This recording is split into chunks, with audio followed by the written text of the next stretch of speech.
Bom dia, Distrito Federal. Bom dia, Brasília. Bom dia, comunidade acadêmica da Faculdade Processos. Estamos muito felizes hoje porque estamos instituindo um novo programa, Processos Entrevista. E eu tenho o prazer, a honra de contar aqui hoje com o nosso estimado professor Mauro Sérgio dos Santos. Professor Mauro Sérgio, muito obrigado por ter atendido o meu convite.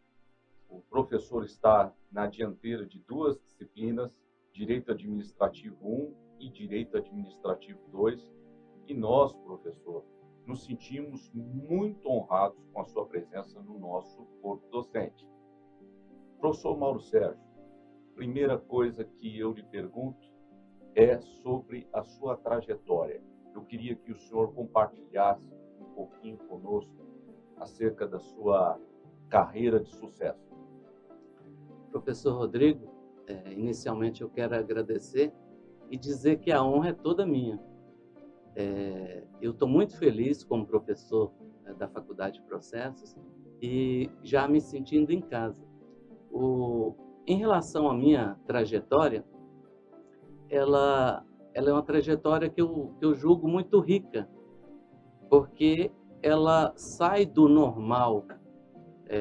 E esse normal que eu falo é um normal que muitas pessoas têm de uma facilidade para estudar, que não enfrentam tantas resistências, seja do ponto de vista social mesmo. E no meu caso específico, eu sou o caçula de 4 irmãos, professor. E na minha família, eu digo isso com muita alegria, e meu pai era carroceiro, meu pai foi feirante, minha mãe empregada doméstica, e nós crescemos com bastante dificuldade. E essa dificuldade, ela é importante eu relatar um pouquinho hoje, porque isso também acontece no nosso meio, nos nossos alunos. Muitos dos nossos alunos têm totais condições de estudo, têm o apoio familiar, apoio financeiro, mas não é uma realidade geral.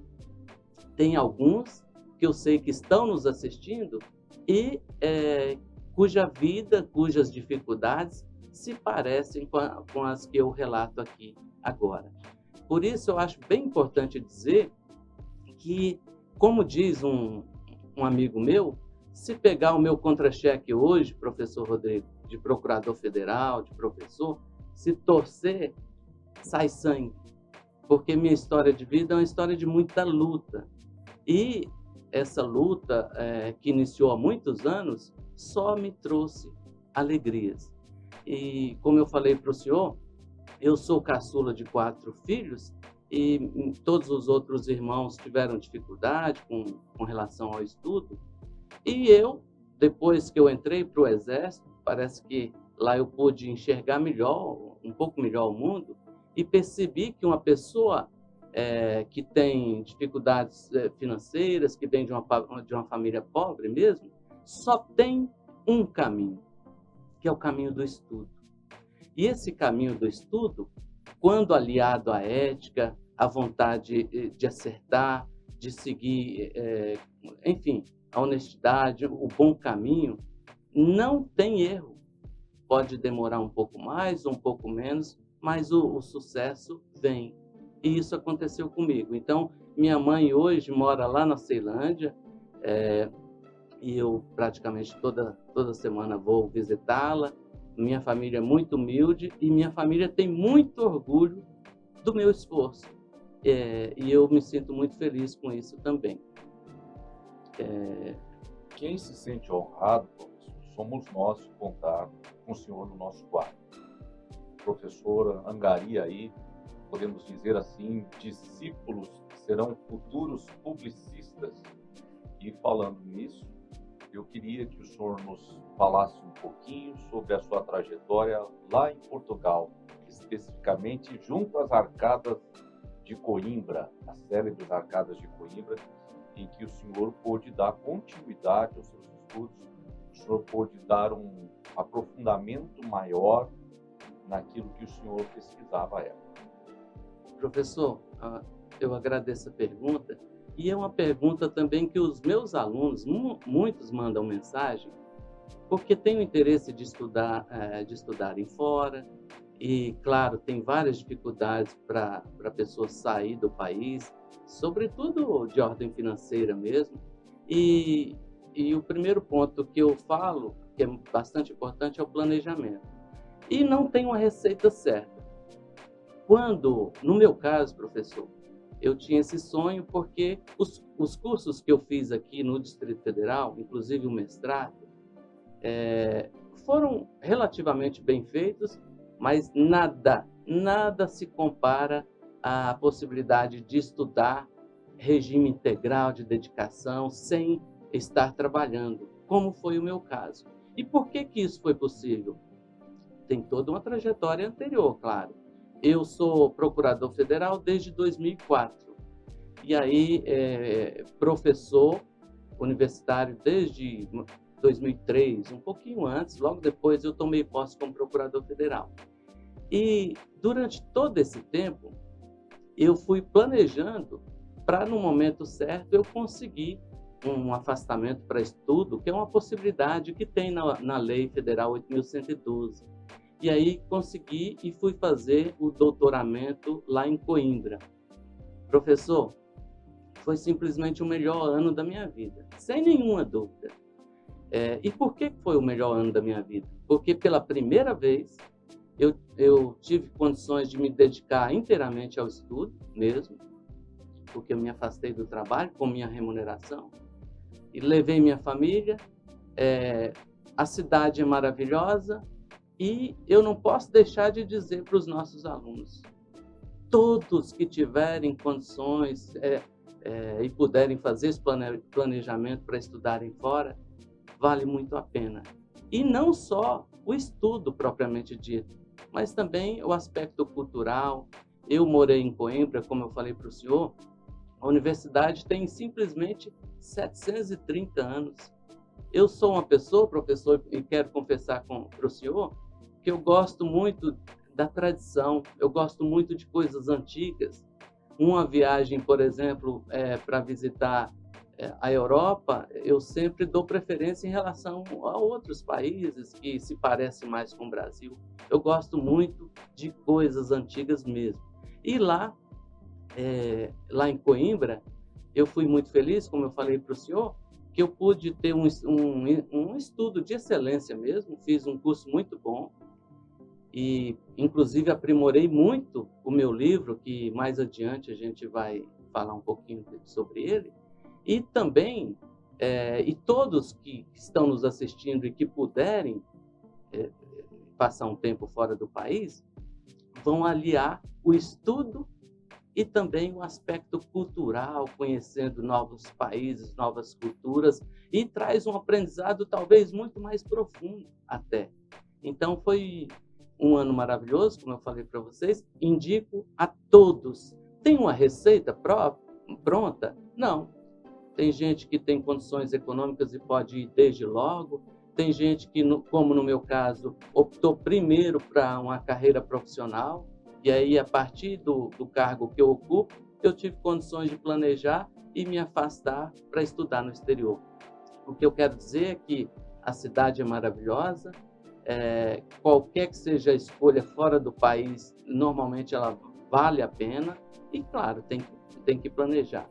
E aí, se o senhor me permite, como a gente está conversando com os nossos alunos, quase tudo eu fiz fora do tempo, assim, sem um cronograma adequado. Como a gente sabe, não tem receita pronta.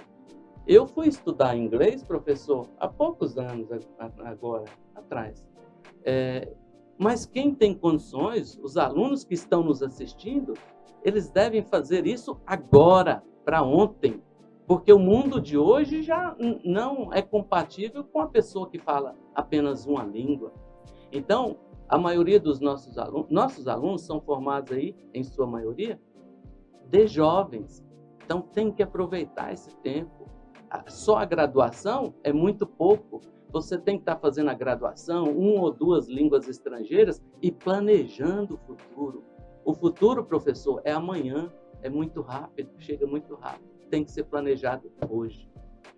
Muito bem, o senhor falava sobre Portugal. Portugal é um país fascinante, uma terra muito aprazível, uma nação que tem uma trajetória histórica aí de encher qualquer lusitano de muito orgulho.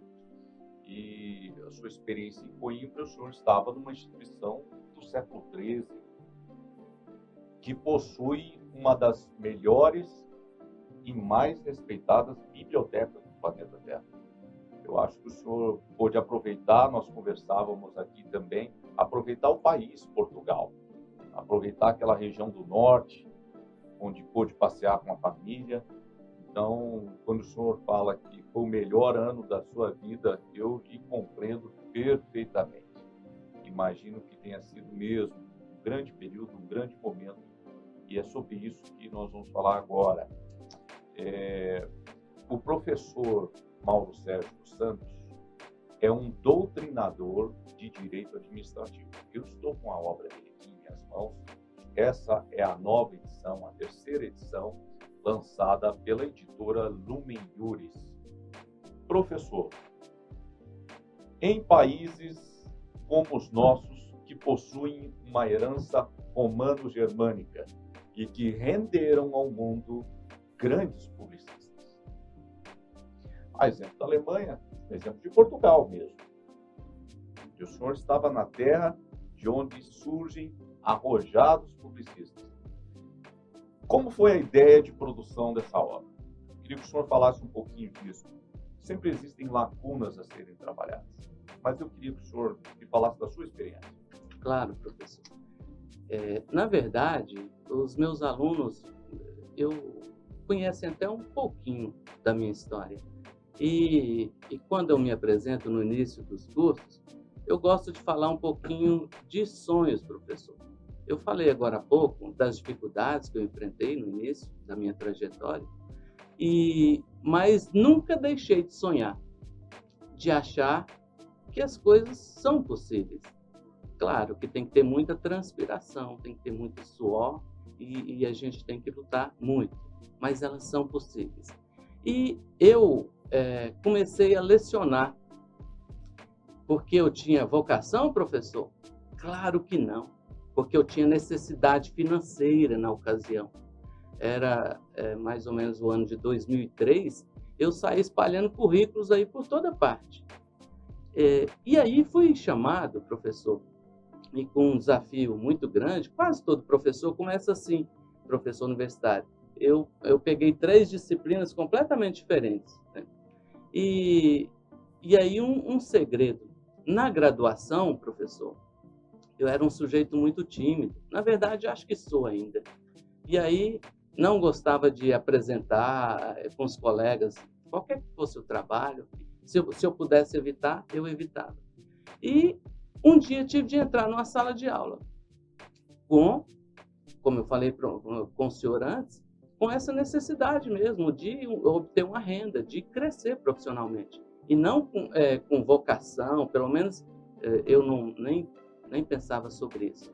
E me descobri na sala de aula.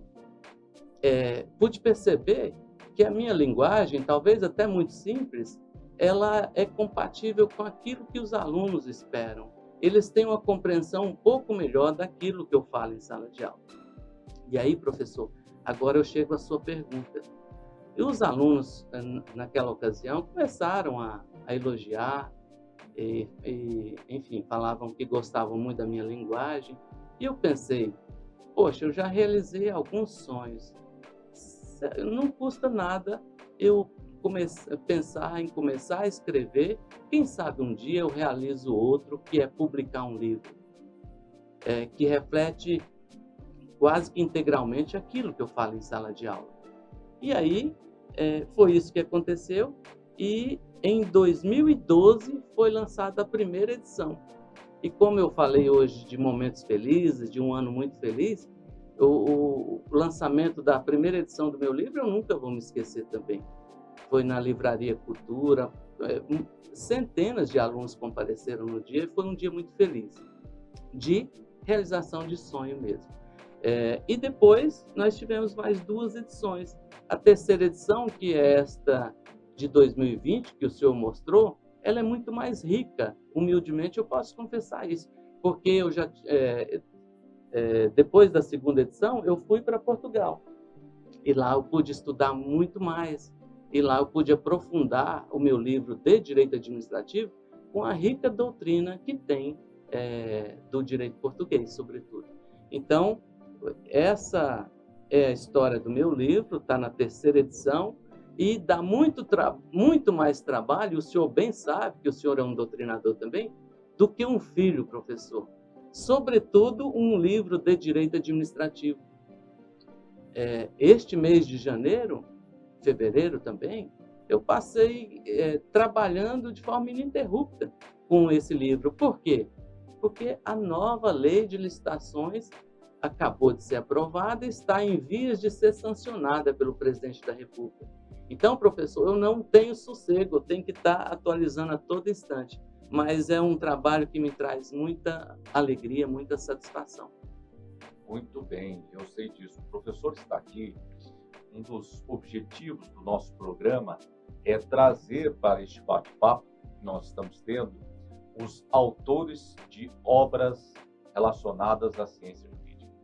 A primeira matéria a ser escolhida foi o direito administrativo, e o professor nos trouxe um pouquinho aqui da sua magnânima experiência. Eu entendo isso que o senhor está dizendo, é um momento emocionante, são sonhos que se realizam, e esses sonhos são caros. E nós só temos a agradecer pela produção dessas obras, porque dimensionar o custo para que ela surja é muito difícil. Isso leva tempo, isso nos afasta da família, do convívio, isso depende que nós venhamos ficar assim num lugar isolado, nós tenhamos a concentração necessária, que nós tenhamos acesso às nossas obras principais ali, para poder dialogar com os outros autores que escrevem sobre esse tema. Tem um outro tópico mais específico agora sobre direito administrativo, que eu gostaria de falar com o professor, e é com relação a algumas experiências que existem no mundo. O senhor é um estudioso de direito comparado, especificamente agora um direito comparado público, um direito comparado ao direito administrativo. E com base nesses estudos, a França, por exemplo, como nós bem sabemos, possui um código de direito administrativo. Isso é uma experiência deles, uma experiência da lei mar, como dizem os nossos portugueses, só para honrá-los mais uma vez. Eu perguntaria, e se o Brasil cogitasse a possibilidade de um dia sistematizar, consolidar, corporificar, codificar uma legislação específica, a exemplo dos franceses? O senhor acha que isso nos traria uma burocracia maior para o aparato estatal? Isso funcionaria do ponto de vista efetivo ou isso é desnecessário?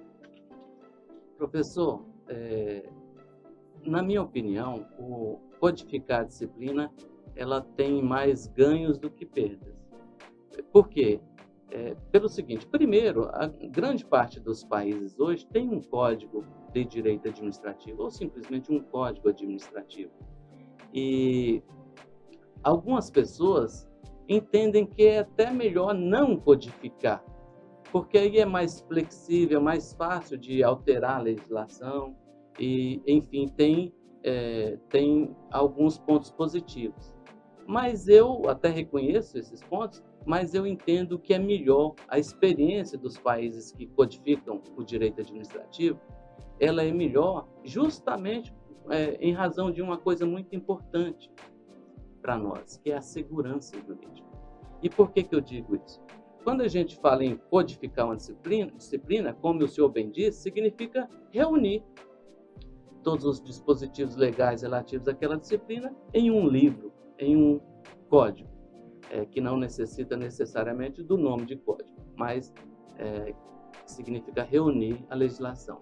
E com essa reunião da legislação em um único código, em um único livro, permite, primeiro, que o administrador, não só ele, como o administrado de forma geral, ele, pelo menos em tese, tem uma facilidade maior de ter acesso e de compreender a legislação que vai reger a relação jurídica dele e o Estado.